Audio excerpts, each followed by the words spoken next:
Hello, good morning, my dear student. I am Suraj Kumar Misra. Today I am going to tell you about English. We will start ninth chapter of English.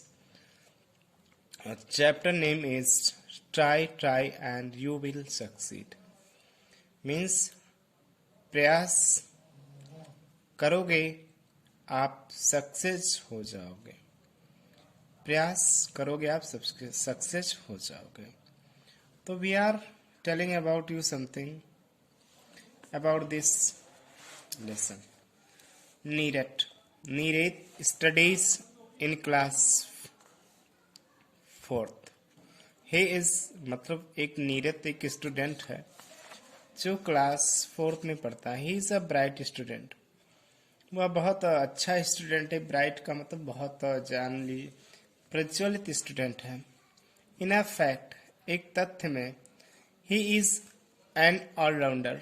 एक आंकड़े के अनुसार वो allrounder था. Allrounder means सभी कार्यों में निपुण होना. He placed in the sub junior basketball team of his school. मतलब वह अपने स्कूल में बास्केटबॉल एक प्रतियोगिता थी जो उसमें वो खेलता है. He is a good at drawing. Good at का मतलब होता है कि जैसे आप किसी अगर सब्जेक्ट में बहुत अच्छे हो पढ़ने में तो दैट कंडीशन में गुड एट का प्रयोग करते हैं हम वहाँ पर. जैसे मैं कंप्यूटर में बहुत अच्छा पढ़ाता हूँ तो कह सकते I am good at computer. तो similarly he is good at drawing. वह ड्राइंग बहुत अच्छा and has won many prizes. और वो बहुत सारे प्राइजेस को जीत लिया. जैसे आप बहुत अच्छे पढ़ाई करोगे तो आप बहुत सी प्राइजेस को जीत सकते हो. आप बहुत सी प्राइजेस को अचीव कर सकते हो. He is liked by his teacher and classmates as he is very gentle and helpful. मतलब वह जो नीरज था वो अपने क्लास में जो उसके क्लास टीचर थे उसके द्वारा पसंद किया गया था. एंड उसके जो सहपाठी थे उन्होंने भी उसको बहुत पसंद करते थे. Is very gentle and helpful. मतलब बहुत साधारण स्टूडेंट था और बहुत लोगों की मदद करता था. हेल्पफुल का मतलब होता सहायता करना. Neeraj however has one problem. यदि नीरज के पास एक समस्या है. His speech is not clear. उसकी जो बोलने का तरीका था जो बोलता था नीरज वो साफ नहीं था. ही स्टैमर्स वाइल स्पीकिंग. मतलब वो स्टैमर्स का मतलब होता हकलाना. वो हकलाता था जब वो बोलता था. This makes him feel sad sometimes. वो मतलब इसे फील करता था और कभी कभी वह दुखी हो जाता था. But he is confident that he will overcome it soon. मतलब वो उसके पास एक कॉन्फिडेंट का मतलब आत्मविश्वास. उसके पास आत्मविश्वास था कि वो चीज उसको काबू कर ले जाएगा. जो मतलब बोलता था वो उसको एक प्रकार से सुधार ले जाएगा. His parents are his biggest support. मतलब उसके जो माता पिता थे उसको बहुत बड़ा सपोर्ट करते थे, योगदान था. They always encourage him. Encourage का मतलब साहसी देना, साहस देना, बढ़ावा देना किसी चीज को. मतलब उसके जो हमेशा माता पिता थे उसको हमेशा बढ़ावा देते थे. His mother takes him to doctor Dastur every day. एक डॉक्टर दस्तूर थे जो उसकी माता जी थी उसको हमेशा उनके पास ले जाती थी. डॉक्टर दस्तूर इज अ स्पीच थेरेपिस्ट. मतलब जो डॉक्टर दस्तूर थे वो स्पीच थेरेपिस्ट थे. मतलब एक डॉक्टर थे जो स्पीच थेरेपिस्ट थे जो बोलने में बहुत लोगों के माइंड को या अगर ऐसी कोई समस्या होती बोलने की तो उसको वो ठीक कर ले जाते थे. Many parents bring their little children to Dastur clinic for speech related problem. बहुत से माता पिता ने भी बहुत लोगों ने अपने जो छोटे उनके बच्चे थे उनको ले गए डॉक्टर दस्तूर के पास अगर इस जितने बच्चों के पास ऐसी प्रॉब्लम होती थी स्पीच से रिलेटेड बोलने में या कोई हकलाता तो दैट कंडीशन में उसके पेरेंट्स वहां पर ले जाते थे। मीन्स कह सकते हो कि डॉक्टर दस्तूर was a very famous speech related speech therapist. Again we will see about another. There are times, यहाँ एक समय था when नीरज is tired, मतलब एक समय था कि जब नीरज जो था वो दुखी हो गया, थक गया। और he has learned for his test, मतलब उसने अपने टेस्ट को याद किया। और प्रैक्टिसाइज फॉर हिज मैचेस, और अपने प्रैक्टिसाइज का मतलब अभ्यास करने लगा मैचेस के लिए। But he never Mrs his therapy session, मतलब उसने अपने थेरेपी सेशन को कभी मिस नहीं किया विद डॉक्टर दस्तूर, मतलब जो उसका एक प्रकार से जो कार्य करने का तरीका था उसने अभी कभी छोड़ा नहीं डॉक्टर दस्तूर के यहाँ जाना। Doctor aunty as he call her, मतलब उसकी जो डॉक्टर आंटी थी उसने उसकी मम्मा को कॉल किया। Patiently guides and helps Neeraj to overcome his speech problem, जो मतलब उन्होंने गाइडेंस दिया, जो मेडिसिन दिया उस पर उन्होंने उसकी माता से बताया कि इसको हमेशा गाइड करते रहना। गाइड का मतलब कोई प्रॉब्लम हो तो उसकी सारी दवाई का या जो भी देख रेख करते रहना, ये जल्दी ही उस पर काबू पा लेगा। मतलब जो बोलता था उसको, जो तुतलाता था हकलाता था उस पर वो एक दिन काबू पा जाएगा जब दवा अच्छे से खाएगा। His parents take every opportunity to boost his confidence. Boost का मतलब होता है बढ़ावा देना, मतलब उसके जो माता पिता थे उसकी अपॉर्चुनिटी को हमेशा लेते थे और उसकी कॉन्फिडेंस को हमेशा बढ़ावा देते थे। मीन जो भी उसके जीवन में लाइफ में अपॉर्चुनिटी मिलती थी उसको वो स्वीकार करते थे और उससे उसके कॉन्फिडेंस को बढ़ावा देते, मजबूत करने के लिए। Mister Sharma his class teacher, mister Sharma उसकी क्लास टीचर थी। Is aware of the effort Neeraj is putting, मतलब नीरज ने सभी प्रयासों को बहुत अच्छे से किया और उसे नीचे रखा। She has been quickly observing time gradual improvement he has made in his speech, मतलब जो उसकी माता जी थी उसकी आकलन करने लगी कि इसके जो द ग्रेजुअली इम्प्रूवमेंट, जो इसमें परिवर्तन हो रहा वो धीरे धीरे हो रहा। तो उसकी माता जो सभी चीज का ध्यान करती थी। ही हैज मेड इन स्पीच, मतलब उसको हम स्पीच में बहुत अच्छे से बना ले जाएं, मतलब वो एक दिन ऐसा बहुत अच्छा बोलेगा, उसकी माता ये चाहती थी। तो उसका आकलन धीरे धीरे करने लगी। One day mister Sharma come to the class and made an announcement, एक दिन मिस्टर शर्मा क्लास में आए और उन्होंने एक घोषणा किया। All those students who want to participate in the extempore competition, मतलब उन्होंने कहा क्लास में जब घोषणा किया तो उन्होंने कहा कि सारे स्टूडेंट में से अगर कोई एक असाधारण प्रतियोगिता में भाग लेना चाहते हैं, may please raise their hands. अगर कोई ऐसा एक्सटेम्पोर का मतलब होता है कि असाधारण, कंपटीशन का मतलब होता है प्रतियोगिता, अगर कोई ऐसा कंपटीशन में प्रतियोगिता रखी गई है उसमें अगर कोई भाग लेना चाहता है तो ले सकता है। और जितने लोग लेना चाहते हैं तो क्लास में अपने हाथ को उठा दे। सेवरल हैंड्स शूट अप, बहुत सारे जो हाथ थे वो उन्होंने मतलब नीचे थे। Among them was Neeraj too, Neeraj का भी हाथ नीचे था। Mister Sharma began to take down their names and when she came to Neeraj she stopped and smiled and said good Neeraj, मतलब एक जब मतलब मिस्टर शर्मा ने जब कोई हाथ नहीं उठाया तो उन्होंने देखा कि मतलब स्टार्ट किया, उन्होंने शुरुआत किया उसका नाम लेने की, क्यों भाई हाथ नहीं उठा रहे हो, सभी लोग थे तो ऐसा उन्होंने स्वयं नाम लेके कहा। And when she came to Neeraj, जब जो टीचर्स थी वो नीरज के पास आई। She stopped and smiled and said, मतलब वह रुक गई और उसने हंसा, मतलब हंस के कहा गुड नीरज, मतलब बहुत अच्छे Neeraj. Thank you ma'am, reply Neeraj confidently, मतलब नीरज ने अपने जो हाथ को उठाया था उसके लिए नीरज की मैम ने कहा कि बहुत अच्छा, बहुत अच्छा आपने हाथ उठाया और मतलब इसके लिए बहुत सारी थैंक्स बोले और बहुत सारे उसकी मैम ने बोला कि कॉन्फिडेंस के लिए बहुत बहुत आपको धन्यवाद। She wrote down his name in her diary. जो वो नीरज था उसने अपनी डायरी में उसके डायरी में कुछ लिखा था। All heads turned toward Neeraj. सभी जो सिर थे वो नीरज नीरज की ओर मुड़ गई, देखने लगी मुड़ के। His pals winked at him encouragingly. मतलब जो उसका फ्रेंड था उसकी तरफ आंख का इशारा किया और उसे साहस से देखने लगा। And some gave a thumbs up sign.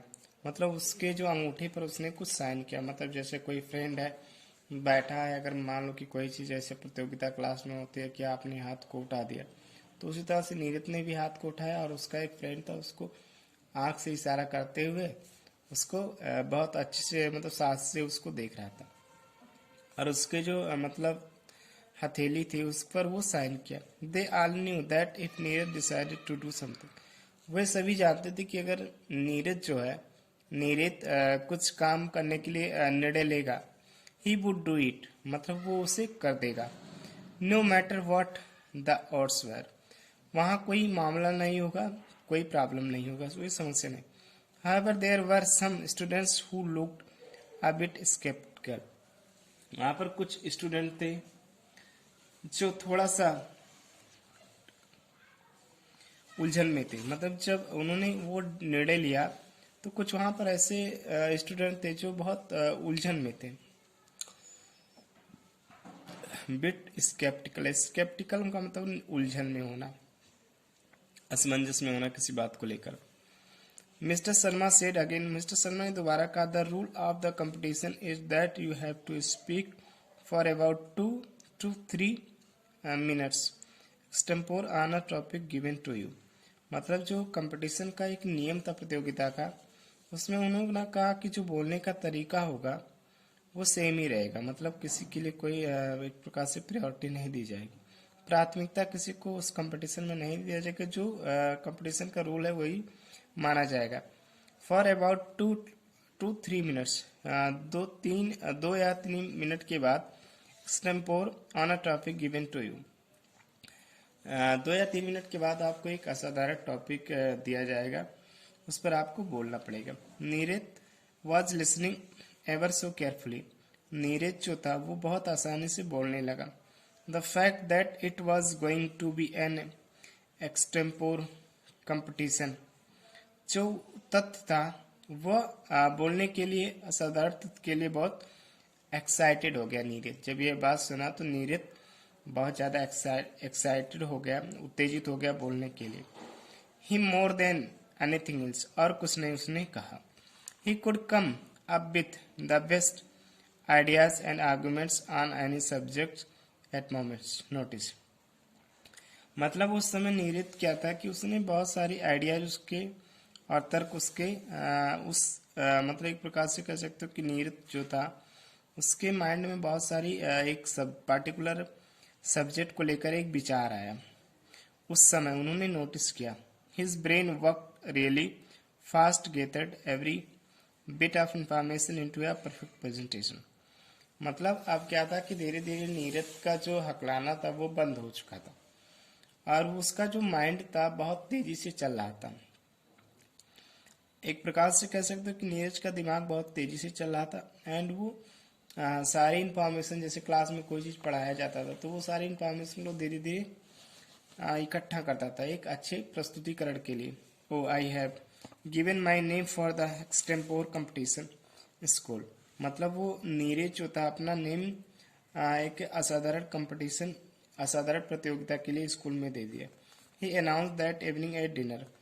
उसने जो शाम का भोजन होता है डिनर, उसमें उन्होंने घोषणा किया दैट इज एब्सोल्युटली, एब्सोल्युटली का मतलब होता है पूर्ण, marvellous, said his father grinning happily. मतलब उसके पिता ने बहुत धीरे से मुस्कुराया। Do you want to help you while you practise? क्या आप मदद करना चाहते हैं एक अभ्यास के दौरान? ऑफर्ड एमी। उन्होंने उसको ऑफर किया कि क्या आप इसमें भाग लेना। His elder sister they were a close family, मतलब जो उसकी बड़ी बहन थी वो परिवार से बहुत नज़दीक थी। And they all rallied around it, मतलब जितने फैमिली के उसके सदस्य नीरद के, सभी लोगों ने धीरे धीरे उसके साथ में उसके चारों तरफ इकट्ठा हो गए। Nirad practised with Amy that night and was able to speak with only a little bit of stuttering, मतलब नीरज ने बहुत ज़्यादा प्रैक्टिस किया, बहुत ज़्यादा अभ्यास किया। जैसे मान लो कि कोई कंपटीशन अगर मान लो कि आज नहीं कल है, तो उसके लिए हमें 1-2 दिन पहले प्रैक्टिस कर लेना चाहिए। इससे हमें क्या होता है कि हम बहुत ज़्यादा सतर्क हो जाते हैं और हमारा जो बोलने का तरीका होता है बहुत अच्छा हो जाता है। तो नीरज ने उस कंपटीशन को जीतने के लिए 1-2 दिन पहले ही प्रयास किया और वो बहुत कम हकलाने लगा। यू विल डू, आप बहुत अच्छा करोगे। सी सेड, उसकी सिस्टर ने कहा कि आप बहुत अच्छा करोगे। Neeraj was gratefully to her for the help, Neeraj जो था इसके लिए बहुत एक प्रकार से कह सकते हो कि बहुत उसके लिए थैंक यू बोला और उसका बहुत रेडी हो गया। The next day in school, अगले दिन स्कूल में द हॉल वॉज पैक्ड, मतलब जो हॉल था वो बहुत ज़्यादा मतलब फुल हो गया था एक प्रकार से। There was a choice of subject and Neeraj choose try try and you will succeed. वहाँ पर जो हाल था बहुत ज़्यादा लोग इकट्ठा हो गए नीरज, और वहाँ पर लोगों को एक सब्जेक्ट को चुनना था। तो वहाँ पर जो नीरज ने सब्जेक्ट को चुना वो try try and you will succeed, मतलब नीरज ने इस सब्जेक्ट को चुना कि आप अगर प्रयास करोगे तो आप सफल हो जाओगे, आप प्रयास करोगे तो आप सफल हो जाओगे। In the beginning Neeraj stammered a little, शुरुआत में नीरज ने थोड़ा सा हकलाया। बट एज ही स्पोक, मतलब जैसे उन्होंने बोला, ही बिकेम मोर कॉन्फिडेंट, जैसे उन्होंने स्टार्ट किया बोलना वो बहुत ज़्यादा कॉन्फिडेंट में उत्साहित हो गया, विश्वास पात्र हो गया। He got stuck on a word the preserve, मतलब उसने कोई भी ऐसा वर्ड उसके माइंड में नहीं फंसा। But he did not give up and ended his speech to a defining apologies, मतलब जो उन्होंने स्पीच दिया वो एक जब उन्होंने लोगों ने इस स्पीच को सुना उसके नीरज को, तो लोगों ने बहुत तेजी से तालियों से उसका स्वागत किया। डिफाइनिंग मतलब गड़गड़ाहट और उसकी तालियों की आवाज़ें गूंज उठी। The principal gave him a special prize for trying so hard and said, मतलब जो वहाँ का स्कूल का जो प्रिंसिपल थे उसको बहुत अच्छा सा एक प्राइज दिया, पुरस्कार दिया। Neeraj you have to come a long way, Neeraj आप एक अच्छे लंबे समय से आए हो। It proves the point that if you practise well you can achieve anything, keep it, मतलब जो उसके प्रिंसिपल थे प्रधानाध्यापक, उन्होंने उसको बहुत सारे सरप्राइज दिया और कहा कि यदि आप बहुत ज़्यादा अभ्यास करते हो तो आप कोई भी चीज़ प्राप्त कर सकते हो, इसे ध्यान में रखो। That evening Neeraj got a PAT on his back from his father, मतलब अगले दिन शाम को नीरज ने एक पैट वापस किया अपने पिता से। ही सेड, उसने कहा, you must keep trying and one day, मतलब जो उन्होंने पैट दिया था उससे कहा कि आप इसको रखिए और इस पर प्रयास करिए, कोई चीज़ नया चीज़ लिखिए। And you will become a great speaker, आप धीरे धीरे क्या करोगे, एक बहुत महान वक्ता बन जाओगे। स्पीकर का मतलब वक्ता बन जाओगे, बोलने वाला। पॉट का मतलब सुराही। Hard worker always bears fruit, मतलब जो उसके प्रिंसिपल थे ये चीज़ कहते हुए उसी को बोले कि आप जब मेहनत करोगे तो एक दिन आप बहुत अच्छा सफल व्यक्ति बन जाओगे। तो डियर आज के लिए इतना ही, और next we will next lecture we will make for you next time, and thank you so much. And you dear all, I will discuss about your exercise tomorrow. So thank you for this.